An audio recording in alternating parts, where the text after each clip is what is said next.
Opposite angles of a cyclic quad are supplementary. Opposite angles of a cyclic quadrilateral are supplementary. Then is what out means you say on cyclic quadrilateral.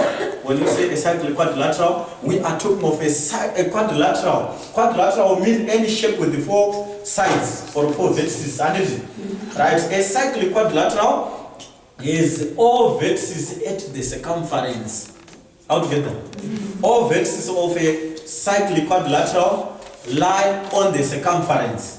This is a cyclic quadrilateral because you find all vertices. Vertices we are talking of the corners. And it the circumference also 4. Part of that cyclic quadrilateral. Cyclic quad, opposite angles are supplementary. Supplementary angles add up to what?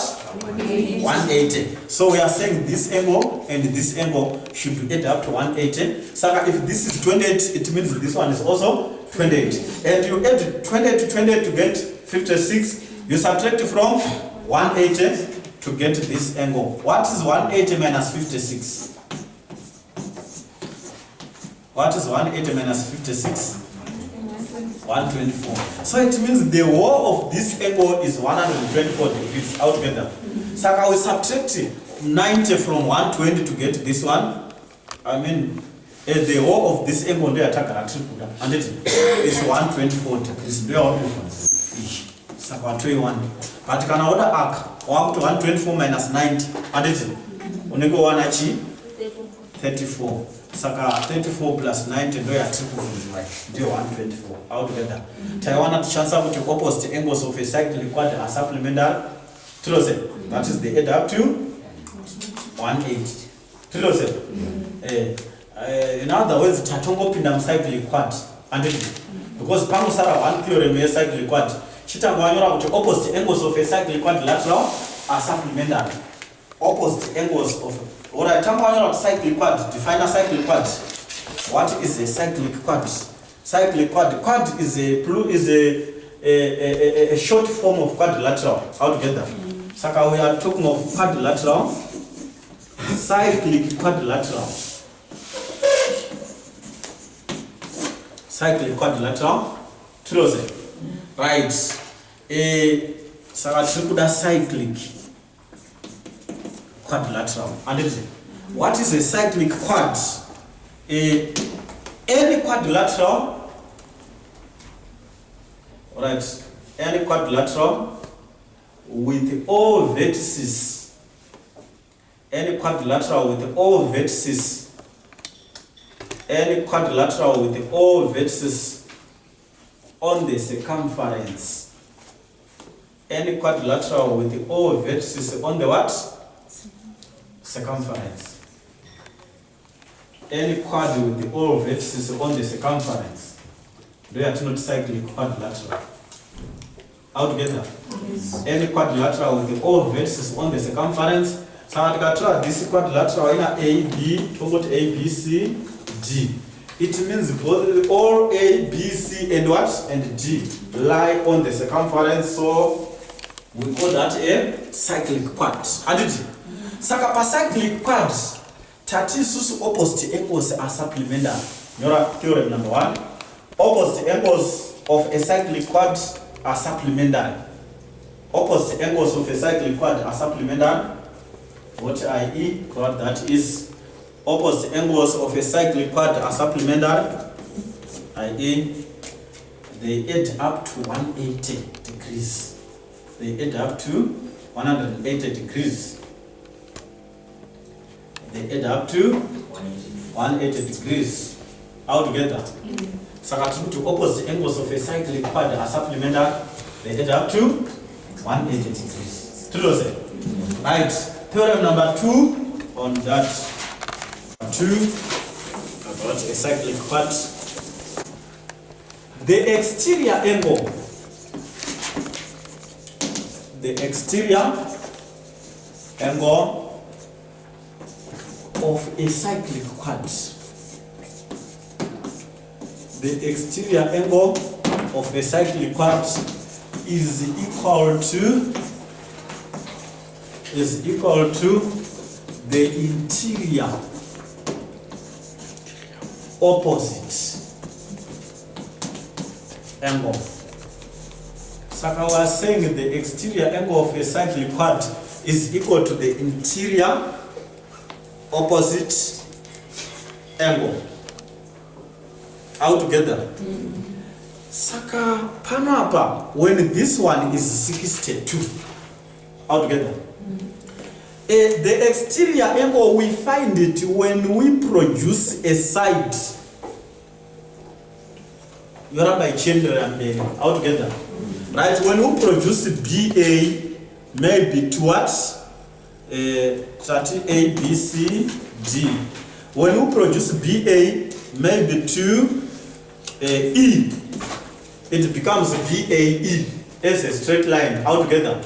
This angle is exterior angle. Exterior is the angle yokunze and the cut is interior altogether.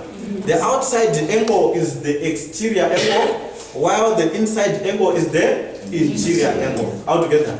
So we are saying this exterior angle is equal to the interior opposite. Which angle is opposite to 62? Which interior angle is opposite to 62 degrees? Which is this angle?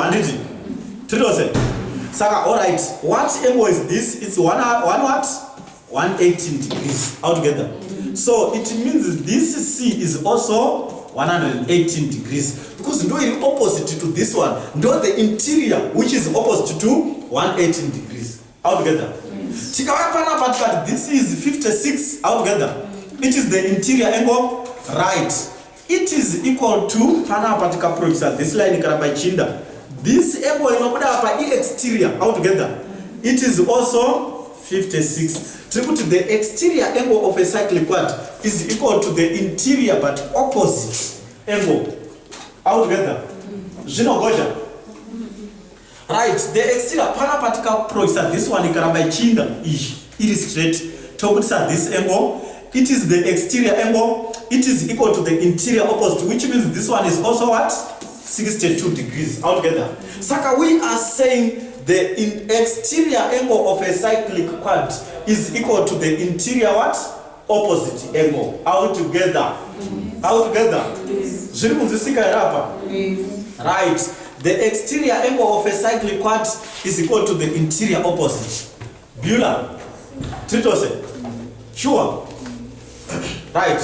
This marks the end of this lesson.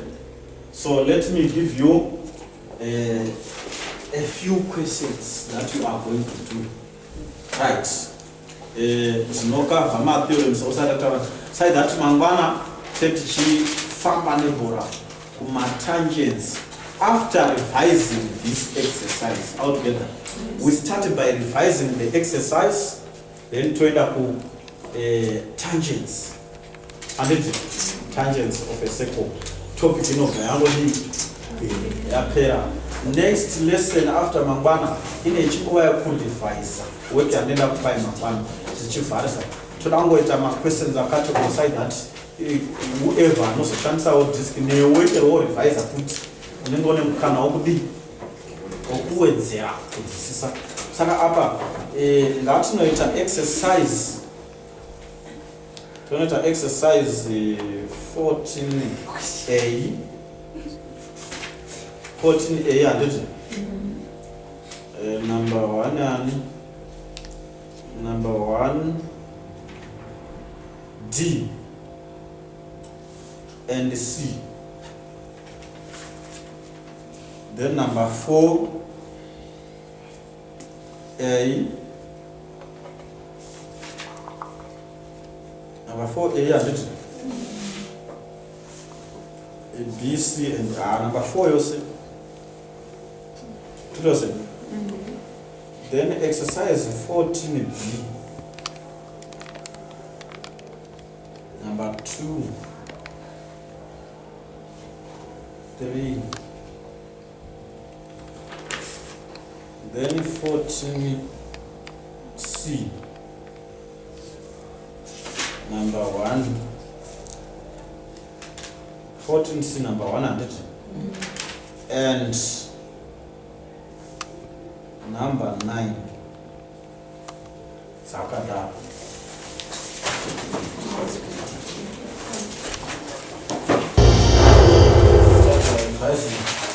Yesterday's homework. It was exercise what? 14A. Number. Right. Especially in the English. Number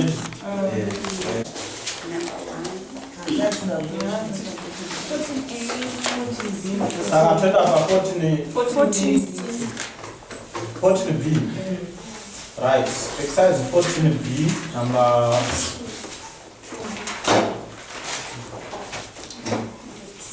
14B. Number 2. Alright, 14B, number 2. Right. 14B. Alright, I want to take out no kunyara. Kana une I go here pa 14A.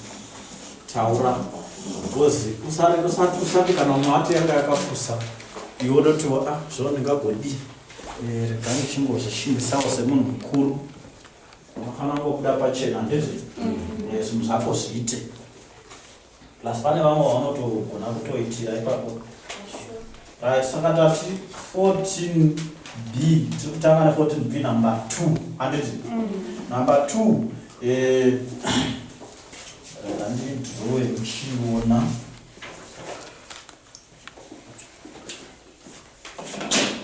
chokutanga number 2 iri kutiradza kuti tine diameter because tine line inopfuura kurusenda handiti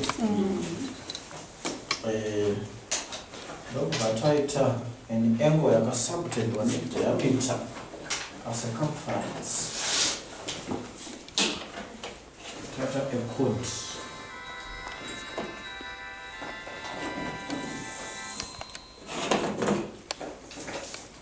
A code. A code here on anywhere I know subtender into the circumference.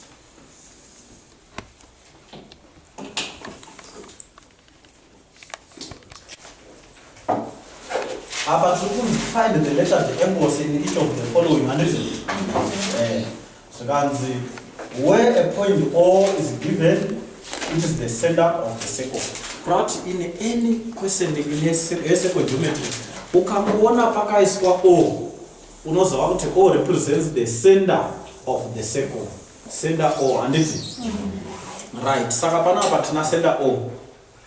Tirose. Saka tiri kuda kutsvaga I nani na D. Right. Tarisa ma features ari pa diagram rako. Anditi. What features are there? What are the features that can help you zauri kuona? Once wangoona pana center O, tarisa kuti pane chi diameter anditi. What did you say about the diameter? We said something about the diameter. What did we say? Yes.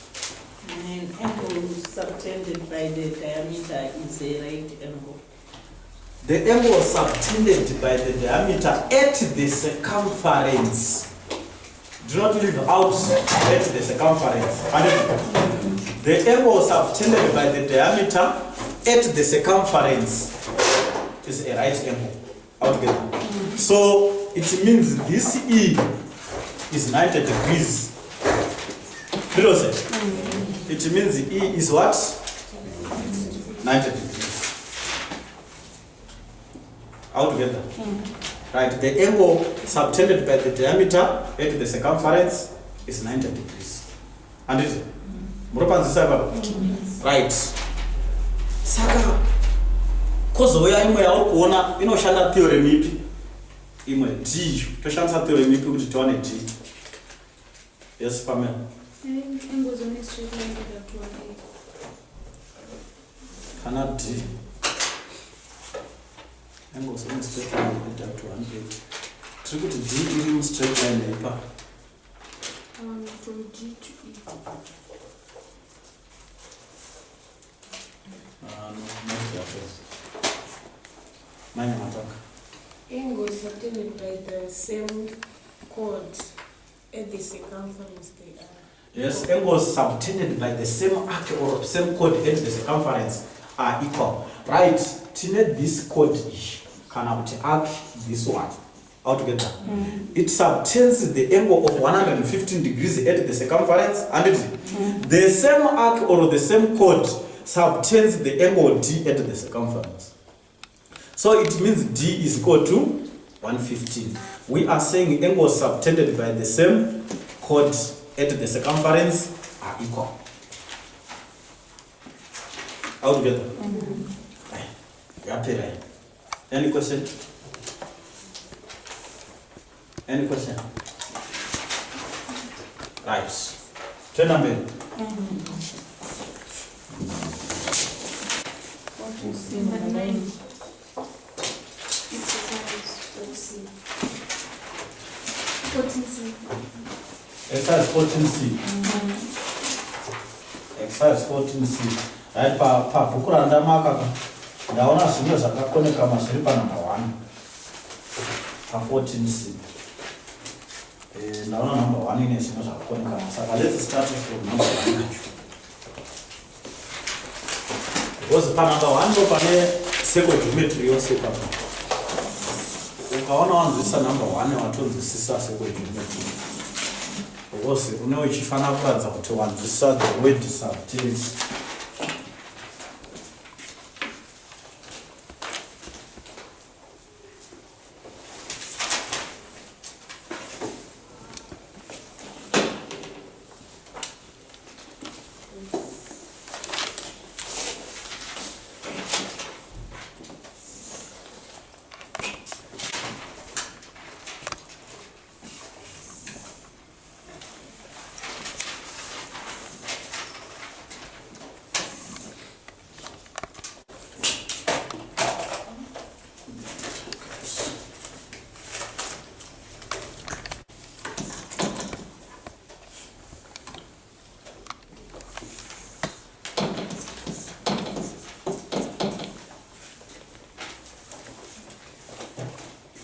Right.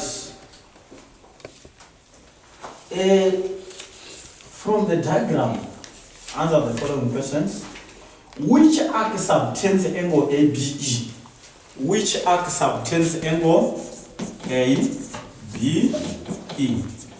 Which arc subtends angle ABE? Angle ABE.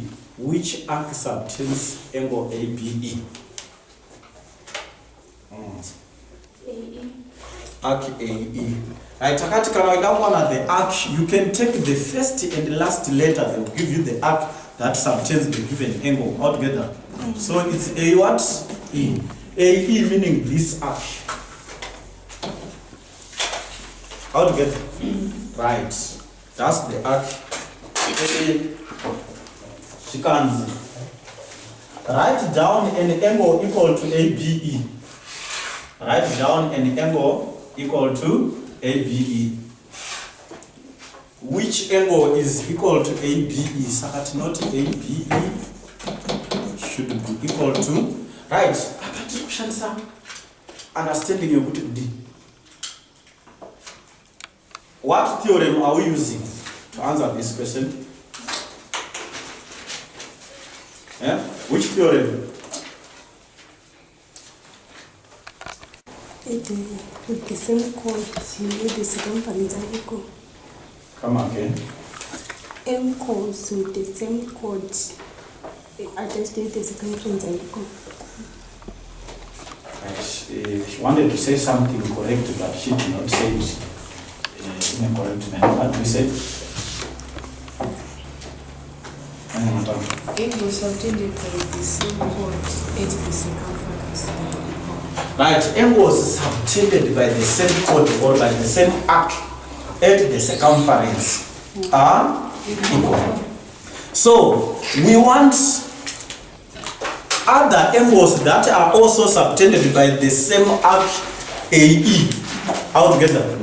Angles subtended by the same arc at the circumference are equal. So which other angles are subtended by the arc AE? Which other angles are subtended by the arc AE? My dear? ACE. A, C, E, and which other? semasirira kutuwa macodes pana DC ivana CE balance. Pana DC. Never none. CE. Or CE. Alright, alright. Yeah. Right. Right. Sakata TACE. What else?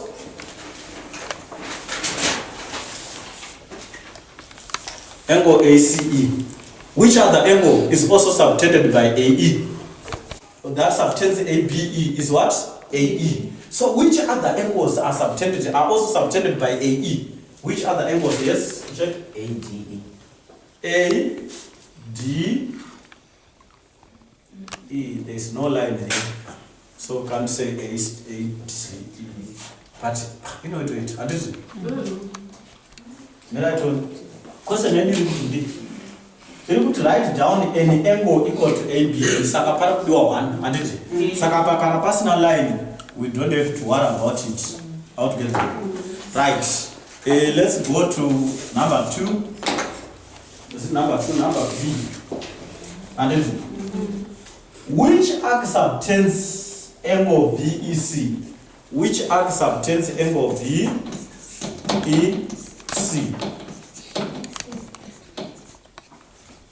Which arc subtends angle BEC? Selena? BC.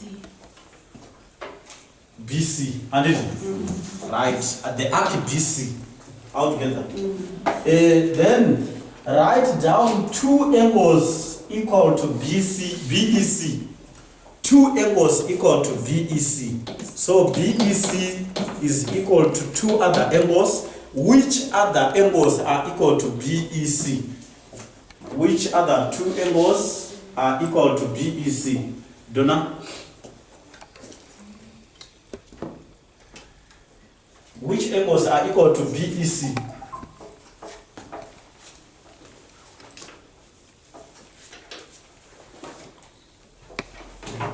Below. BDC. So it's BDC. And another one. Right, we said if an angle must be equal to BEC because they are subtended by the same arc, the angle should start with B and ends with what? C. Like this one is BDC. We just want another letter between B and C altogether to make the angle. Right, it must be subtended by the arc BC. The arc BC is this one. BC. So this arc, it subtends BDC. It subtends this angle. It faces this angle altogether. And which other arc? It subtends also BEC. That is, which is BEC? BEC. This angle and this angle, they are equal because they are both subtended by the arc BC at the circumference. Which other angle is like that? Which other angle is subtended by the same arc?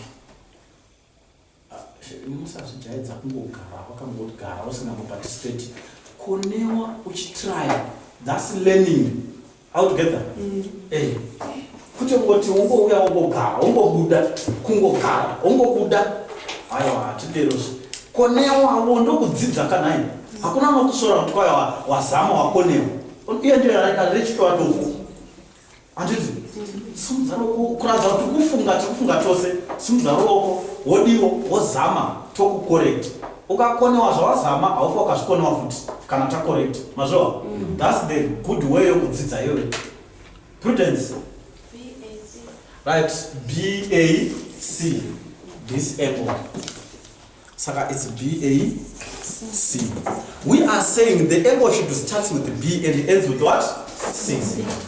Altogether. What I want you to understand is the word subtends. What does it mean? Altogether. What does it mean kuti subtend? Kana tikati an arc subtends an angle. The arc BC, when it subtends an angle BEC, if we go to B and to C, we can go straight and meet at E to form the angle what? BEC. Altogether. Two lines form an angle where they meet. Altogether. Definition for an angle is the space between two straight lines that start from a fixed point. Altogether. That's an angle. So that fixed point for two lines gives an angle.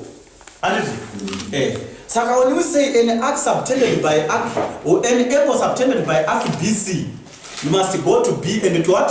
To C. And follow the straight lines that will meet at a certain point. That point will give you the angle altogether. So you must be able to name that angle. Right. No, but that's C. Which arc subtends angle EAC? Which arc subtends angle EAC? EC. Right, EC. The arc E what? C. Right, I'm happy now everyone is willing to try. Has looked to know those about your words. Right.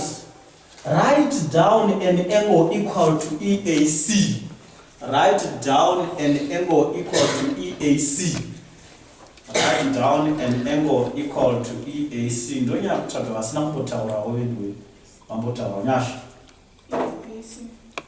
EBC. Right, it's EBC. In front of C. Altogether.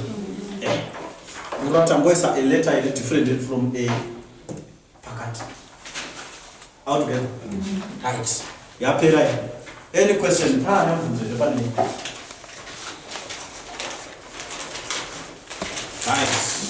I hope it means it interprets understanding.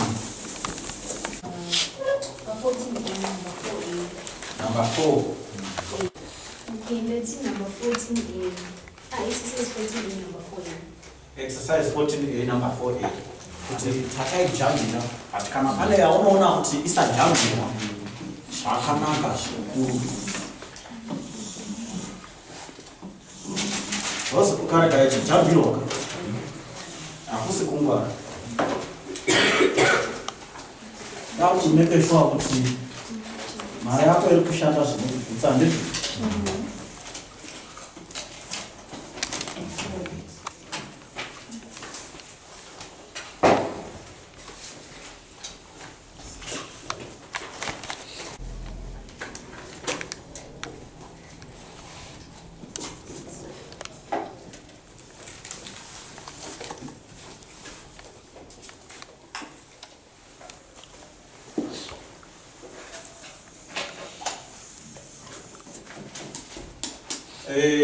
Want to calculate to find the values of W, X, Y, and